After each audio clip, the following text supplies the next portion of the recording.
The Three Questions by Leo Tolstoy.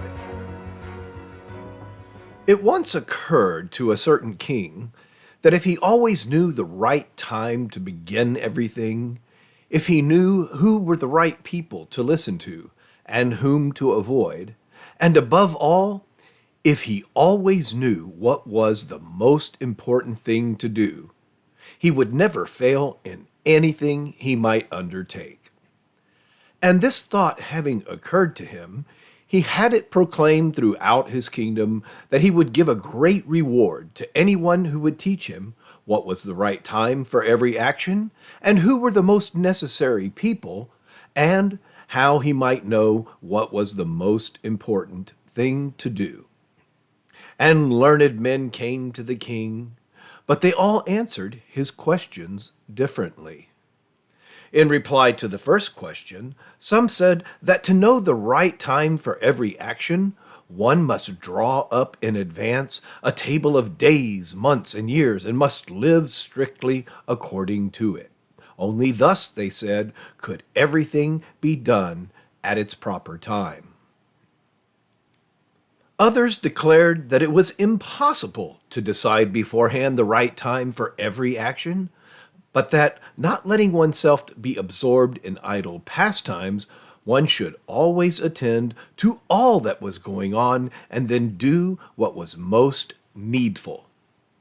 Others again said that however attentive the king might be to what was going on, it was impossible for one man to decide correctly the right time for every action, but that he should have a council of wise men who would help him to fix the proper time for everything. But then again others said there were some things which could not wait to be laid before a council, but about which one had at once to decide whether to undertake them or not. But in order to decide that, one must know beforehand what was going to happen. It is only magicians who know that, and therefore, in order to know the right time for every action, one must consult magicians. Equally various were the answers to the second question. Some said the people the king most needed were his counselors, others the priests, others the doctors, while some said the warriors were the most necessary. To the third question, as to what was the most important occupation, some replied that the most important thing in the world was science. Others said it was skill in warfare, and others again that it was religious worship. All the answers being different, the king agreed with none of them and gave the reward to none. But still wishing to find the right answers to his questions, he decided to consult a hermit, widely renowned for his wisdom. The hermit lived in a wood which he never quitted, and he received none but common folk. So the king put on simple clothes, and before reaching the hermit's cell, dismounted from his horse, and leaving his bodyguard behind, went on alone. When the king approached, the hermit was digging the ground in front of his hut. Seeing the king, he greeted him and went on digging. The hermit was frail and weak, and each time he stuck the spade into the ground and turned a little earth, he breathed heavily. The king went up to him and said, "I have come to you, wise hermit, to ask you to answer 3 questions. How can I learn to do the right thing at the right time? Who are the people I most need, and to whom should I therefore pay more attention than to the rest? And what affairs are the most important and need my first attention?" The hermit listened to the king, but answered nothing. He just spat on his hand and recommenced digging. "You are tired," said the king. "Let me take the spade and work a while for you." "Thanks," said the hermit, and giving the spade to the king, he sat down on the ground. When he had dug 2 beds, the king stopped and repeated his questions. The hermit again gave no answer, but rose, stretched out his hand for the spade, and said, "Now rest a while, and let me work a bit." But the king did not give him the spade, and continued to dig. 1 hour passed, and another. The sun began to sink behind the trees, and the king at last stuck the spade into the ground and said, "I came to you, wise man, for an answer to my questions. If you can give me none, tell me so, and I will return home." "Here comes someone running," said the hermit. "Let us see who it is." The king turned round and saw a bearded man come running out of the wood. The man held his hands pressed against his stomach, and blood was flowing from under them.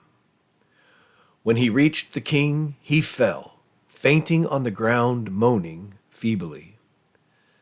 The king and the hermit unfastened the man's clothing. There was a large wound in his stomach. The king washed it as best he could and bandaged it with his handkerchief and with a towel the hermit had. But the blood would not stop flowing, and the king again and again removed the bandage soaked with warm blood and washed and rebandaged the wound. When at last the blood ceased flowing, the man revived and asked for something to drink. The king brought fresh water and gave it to him. Meanwhile the sun had set, and it had become cool.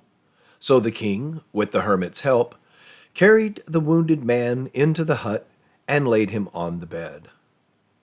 Lying on the bed, the man closed his eyes and was quiet.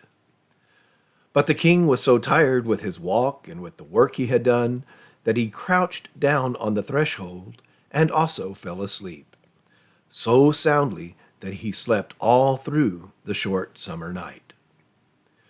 When he awoke in the morning, it was long before he could remember where he was or who was the strange bearded man lying on the bed and gazing intently at him with shining eyes. "Forgive me," said the bearded man in a weak voice when he saw that the king was awake and was looking at him. "I do not know you and have nothing to forgive you for," said the king. "You do not know me, but I know you. I am that enemy of yours who swore to revenge himself on you because you executed his brother and seized his property. I knew you had gone alone to see the hermit, and I resolved to kill you on your way back.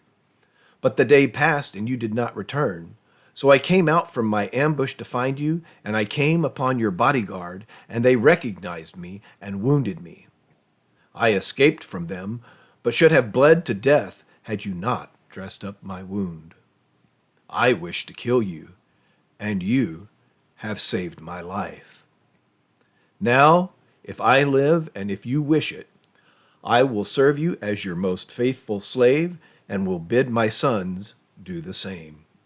Forgive me." The king was very glad to have made peace with his enemy so easily and to have gained him for a friend. And he not only forgave him, but said he would send his servants and his own physician to attend to him, and promised to restore his property. Having taken leave of the wounded man, the king went out into the porch and looked around for the hermit. Before going away, he wished once more to beg an answer to the questions he had put. The hermit was outside on his knees, sowing seeds in the beds that had been dug the day before. The king approached him and said, "For the last time, I pray you to answer my questions, wise man." "You have already been answered," said the hermit, still crouching on his thin legs and looking up at the king who stood before him. "How answered? What do you mean?" asked the king. "Do you not see," replied the hermit, "if you had not pitied my weakness yesterday, and had not dug these beds for me, but had gone your way, that man would have attacked you, and you would have repented of not having stayed with me. So the most important time was when you were digging the beds, and I was the most important man, and to do me good was your most important business. Afterwards, when that man ran to us, the most important time was when you were attending to him. For if you had not bound up his wounds, he would have died without having made peace with you. So he was the most important man, and what you did for him was your most important business. Remember then, there is only one time that is important. Now. It is the most important time because it is the only time when we have any power. The most necessary man is he with whom you are. For no man knows whether he will ever have dealings with anyone else, and the most important affair is to do him good. Because for that purpose alone was man sent into this life.